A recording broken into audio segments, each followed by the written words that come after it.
Allahu Akbar to all the Baha'is of the world, to the people of the planet, non-Baha'is. Hello and greeting to all of you. Continuing the discussion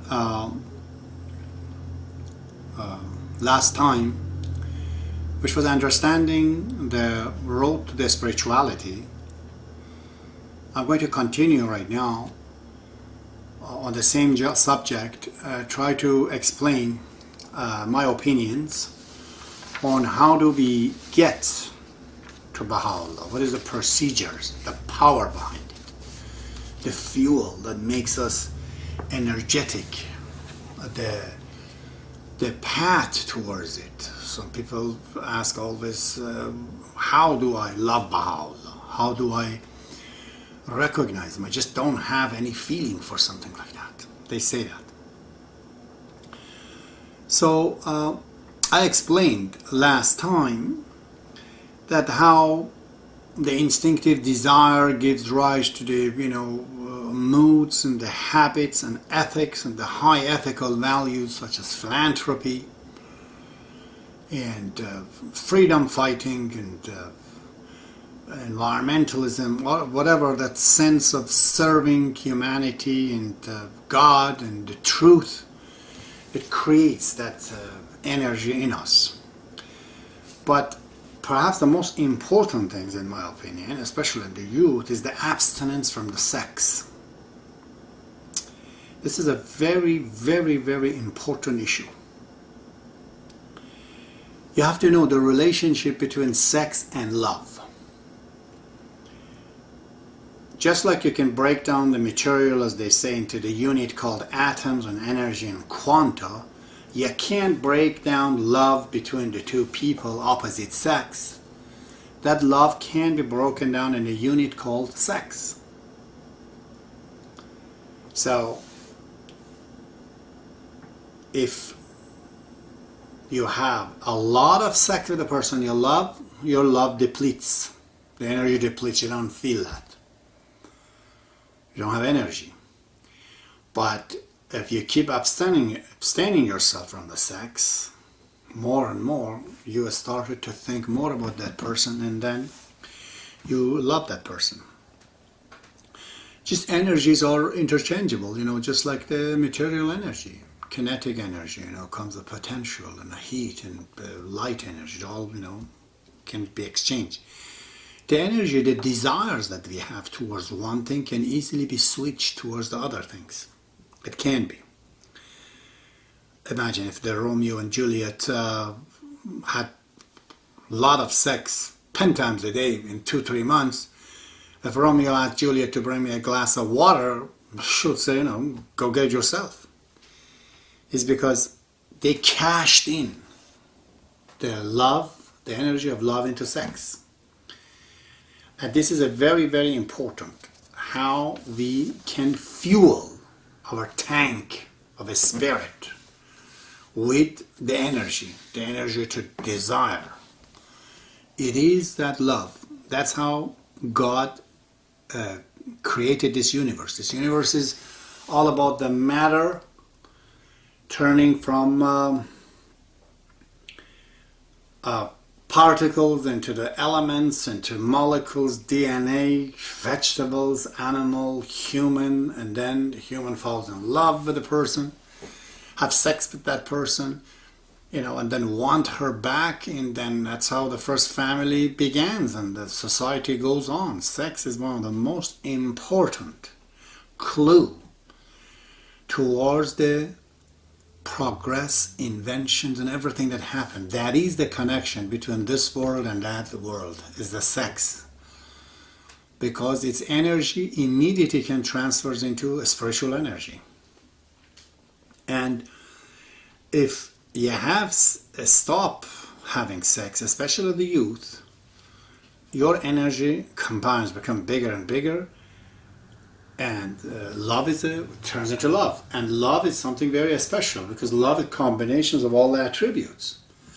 A lover is already faithful, is loyal, is brave, is giving, is forgiving. A lot of attributes and the spiritual qualities in love.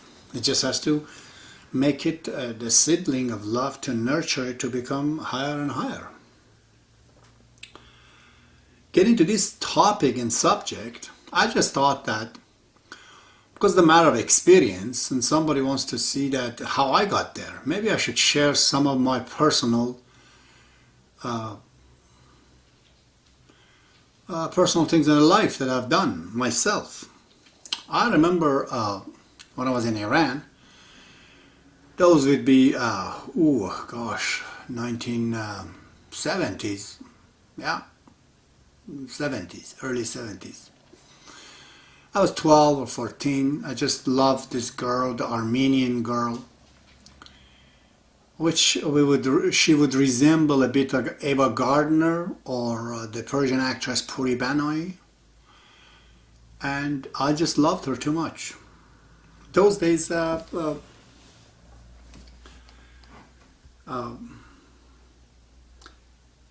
I was basically reading, this made me to get into reading books. I remember reading Les Miserables or The Man Who Laughs of Victor Hugo, very effective it was on me. Or The Wuthering Heights of Emily Bronte. That was very, very... I wasn't too much into Persian things, it's just always Western things, because I guess she was Armenian and it was Christians. So the matter got a little bit bigger and deeper into this. I started to read, because my dad, fundamental Muslims would not allow him to talk to Christians. Her side was the same thing.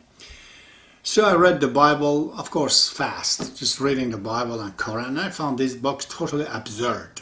I said, humanity is an insult to humanity. How could we say we follow these books? There's thousands of other books, Why wouldn't we follow those books? That they make sense. These books are... So that's why I turned into some books like a communist book, and but you couldn't get it anyways, but just talking to them. And I started to get into Sufism a bit. I have a little bit of information about those things as well. And I would say I was nurtured a lot by Hollywood, because the movies that I'd seen, it has a lot of, growing up to do with me, like Magnificent Seven, for example, of Yul Brynner and Steve McQueen and all those guys. I don't know, I like Western movies very much, or like This Wild Bunch of William Holden. That was a good movie, or Duck Your Sucker, I think it was, that's how they call it, and what's called here. It was James Coburn and Rod Steiger, revolutionaries. Or the, even Western, Italian Western, what do you call it here? Like the Clint Eastwood movie of Good and Bad, Ugly. And so many other movies, even good science fiction like 2001, 2010. That was recent. I was reading a lot of that, and comics also, books of Shakespeare's, whether it is, or Jack London, I liked his writings. Mark Twain, some Europeans as well. So I was a lot into the love with this girl. Matter was so big that even I wasn't eating food, if her door would open from the window, I would hear her, we get up there. I'd go every day to see if she's coming from the school to go to school, and then coming back to school, just watching. And in that course of time, too much of love that I had, it scared her off, and she just didn't want to even talk to me about it anymore. Like she saw I'm too serious in this. For her it was simple things, but for me it became so big. So I remember in those days we had a neighbor, his name is Samet. It was a Turkish guy from Azerbaijan, a very decent man, very nice man, 10 years older than me. He just liked me, and he saw this happening. He one day said, he wouldn't usually talk to a person my age, but he would take me out and said, I have to talk to you. And he said that, I know it's hard for you to talk about this, but I've been in it myself. Let me tell you what love is and this and that. And I have a solution for you. You have to basically pregnant her, make her pregnant. I just jumped right up. I said, how can you dare to say that? that I hurt the person I love. How can I do that to her? You know what a fiasco is that? He's going to create that she's then bound to do this in my family. Absolutely not, I said. He put his head down, almost tear in his eye. He said, you know, Abbas, I like you very much, but I can't help you. I don't know what has to happen to you. You know, whatever God wants to do with you. I had two friends, Mustafa and Parviz. Mustafa said that, you know, all of it is about sex. You just have to see some more women. You haven't seen anybody, that's why you're into it. So he took me one day to a whore somewhere in Tehran. I literally threw up when I saw that. I literally threw up. I said, my God, how could you do such a nasty things? And it's so nasty, so dirty, so filthy. Look at this. And he was totally disappointed. He said, no, she's not that bad, you know. I said, then I'm not loyal and I'm not faithful. I said, faithful to who? She doesn't love you. Are you crazy? I'm not going to get interfere in your case then, you know. Parviz took me, I don't remember, from Tehran all the way to Ahvaz, which is in South Iran, and he took me from outside of town at a little village. I don't know what was it. But I saw naked women, half-naked women coming out. I said, where are we? He said, this is a whorehouse, and I brought you here. You'll have to become today a man. Your manhood has to begin. Whatever him and his friend tried, I said, no way, I will die before I do this. I cannot. He said, you're shy. I said, no, it's not the matter of shy. I just cannot touch the woman. I'm not married. You guys go ahead. I'm not. So Paris decided I'm not a man. I'm impotent. That's why. Be it. Nobody knew what to do. I was famous in my Tehran part, you know, called Majidiyah. Always said, oh, Romeo.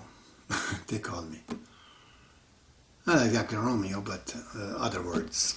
Anyways, say crazy man. But they brought people to beat me up, the Armenians, and they came to beat me. And they just saw I'm a feeble young man. They felt so bad and pitiful. They said, we're not going to do that.